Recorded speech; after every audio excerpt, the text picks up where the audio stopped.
Oke, kita akan bahas tentang pertanyaan ini ya. Ini dari Fadli. Saya sebagai pemula terkadang bingung menyusun folder sebuah aplikasi. Susunan yang saya tahu cuman MVC atau Model View Controller. Nah, ini ada ilmunya nggak sih? Kalau misalnya ada ya, ingin tahu apa keywordnya dan pengen saya pelajari. Oke, terima kasih. Oke, jadi saat kita bikin aplikasi itu pasti kan nggak mungkin kode programnya cuma satu file gitu ya. Itu pasti akan banyak file. Nah, biasanya ada struktur foldernya, seperti itu. Memang kalau misalnya dikembalikan ke tim masing-masing atau perusahaan masing-masing, mungkin ya, tiap perusahaan atau tiap orang bakal bikin strukturnya yang berbeda-beda. Nah, tapi sebenarnya secara garis besar bisa di-grouping menjadi dua struktur sebenarnya yang kita bahas nih sekarang. Jadi struktur folder aplikasi yang biasa digunakan. Oke. Jadi saat kita bikin project, biasanya gitu ya, biasanya ada dua struktur yang biasa digunakan. Jadi ada dua ya.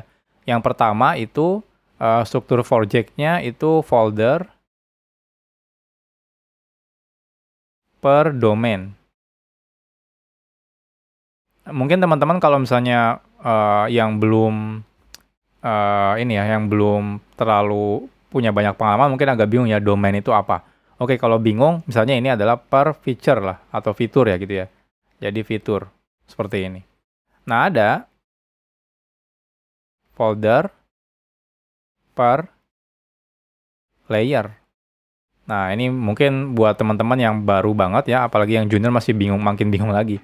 Udah domain apa gitu ya, layer itu apa, oke. Tadi pertanyaannya itu, di sini katanya dia cuma tahu struktur foldernya itu MVC. Jadi mungkin ada folder model, folder view, folder controller ya. Nah, itu adalah layer. Jadi saat kita bikin aplikasi itu pasti ada layer-layernya. Nah, sesimpel ini contohnya. Ketika kita bikin aplikasi, tergantung framework yang kita gunakan ya. Beberapa framework itu punya layer-layer masing-masing. Yang paling simpel contohnya misalnya Laravel. Laravel itu ada layer yang namanya controller.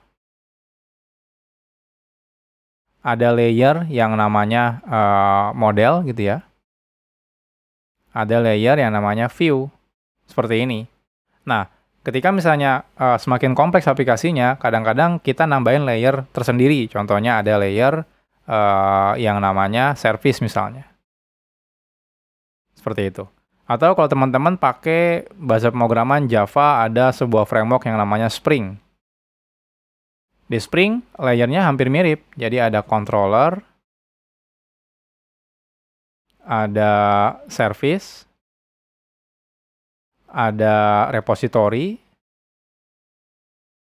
ya, ada ini juga view misalnya, ada lagi yang lainnya misalnya ada yang namanya listener dan lain-lain.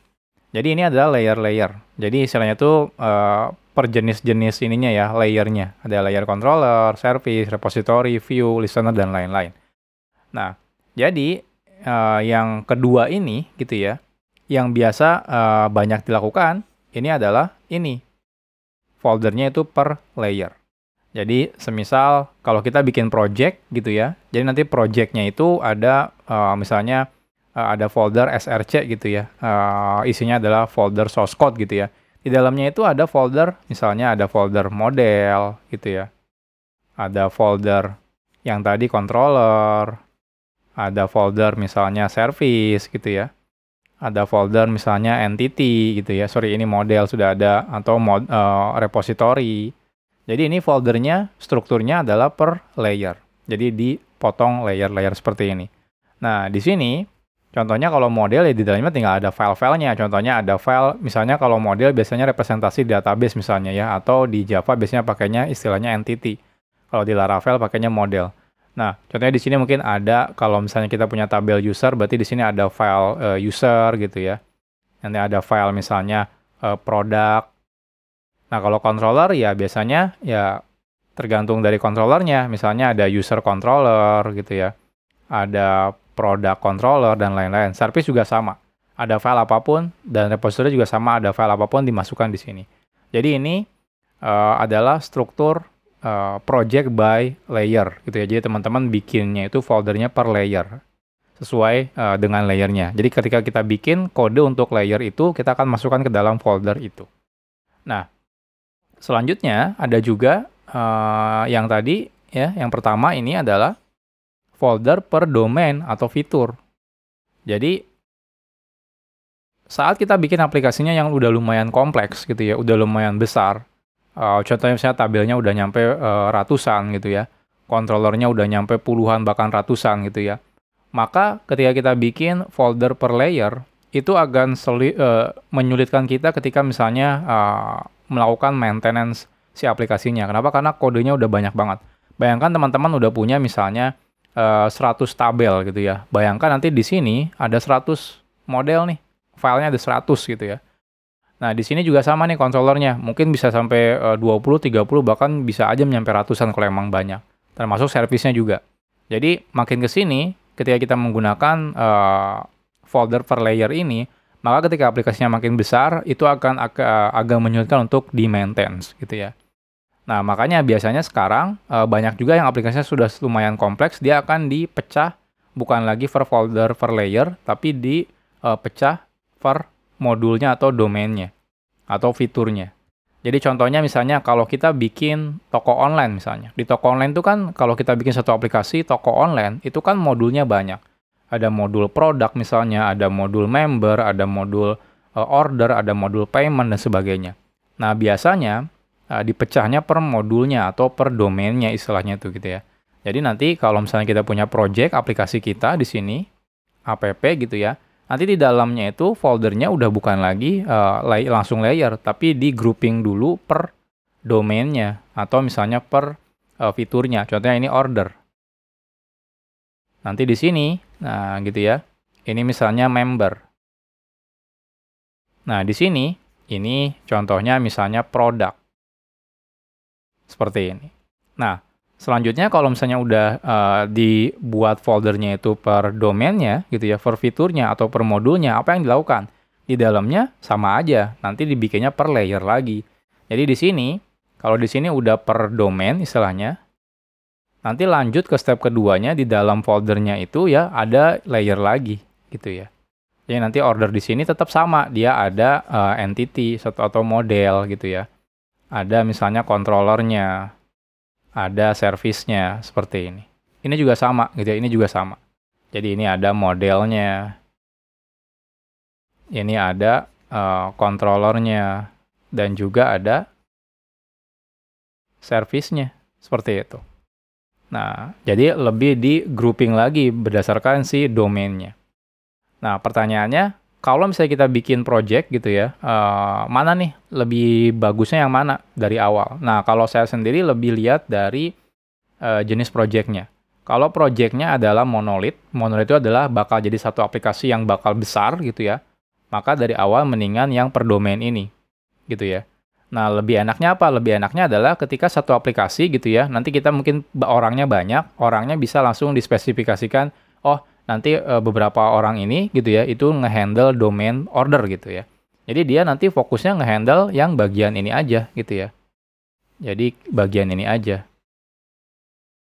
Jadi dia tahu ketika dia ngerubah di bagian sini, itu nggak akan kena impact ke bagian produk atau ke bagian member. Seperti itu.